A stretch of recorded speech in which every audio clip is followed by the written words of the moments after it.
ಕರ್ನಾಟಕ ನ್ಯೂಸ್ಗೆ ಸ್ವಾಗತ. ನಾನು ರಾಣಿಕೋಟೆ. ವಿದ್ಯುತ್ ತಂತಿ ತಗುಲಿ 6 ಎಕರೆ ಕಬ್ಬಿನ ಬೆಳೆ ಬೆಂಕಿಗಾಗುತ್ತಿಯಾದ ಘಟನೆ ಕಲಬುರಗಿ ಜಿಲ್ಲೆ ಯಡ್ರಾಮಿ ತಾಲೂಕಿನ ಮಾಗಣಗೇರ ಗ್ರಾಮದಲ್ಲಿ ನಡೆದಿದೆ. ಗೊಲ್ಲಳಪ್ಪ ನಾಗಾವಿ ಎಂಬವರಿಗೆ ಸೇರಿದ ಕಬ್ಬಿನ ಬೆಳೆ ನಾಶವಾಗಿದ್ದು ಜೆಸ್ಕಾಂ ನಿರ್ಲಕ್ಷ್ಯಕ್ಕೆ ರೈತರು ಆಕ್ರೋಶ ವ್ಯಕ್ತಪಡಿಸಿದ್ದಾರೆ. ಘಟನೆಯಲ್ಲಿ ಲಕ್ಷಾಂತರ ರೂಪಾಯಿ ಬೆಳೆ ನಾಶವಾಗಿದ್ದು ಮಾಹಿತಿ ತಿಳಿದ ತಕ್ಷಣ ಸ್ಥಳಕ್ಕೆ ಆಗಮಿಸಿದ ಅಗ್ನಿಶಾಮಕ ದಳ ಸಿಬ್ಬಂದಿಗಳು ಸ್ಥಳಕ್ಕೆ ಆಗಮಿಸಿ ಬೆಂಕಿ ನಂದಿಸಿದ್ದಾರೆ. ಯಡ್ರಾಮಿ ಪೊಲೀಸ್ ಠಾಣೆ ವ್ಯಾಪ್ತಿಯಲ್ಲಿ ಪ್ರಕರಣ ದಾಖಲಾಗಿದೆ.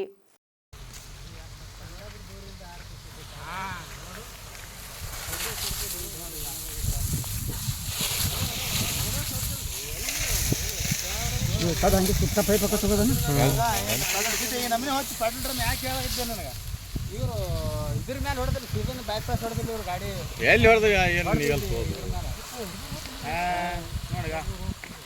ಯಾಕೆ ಕುರಿ ಯಾರಲ್ಲ ಅಂತದಕ್ಕೆ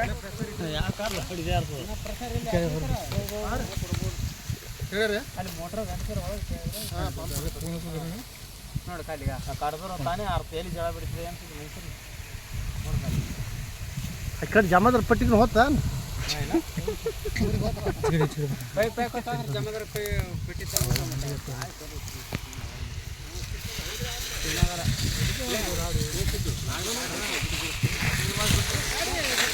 ಆ ಕಡೆ ಮಾಡಪ್ಪ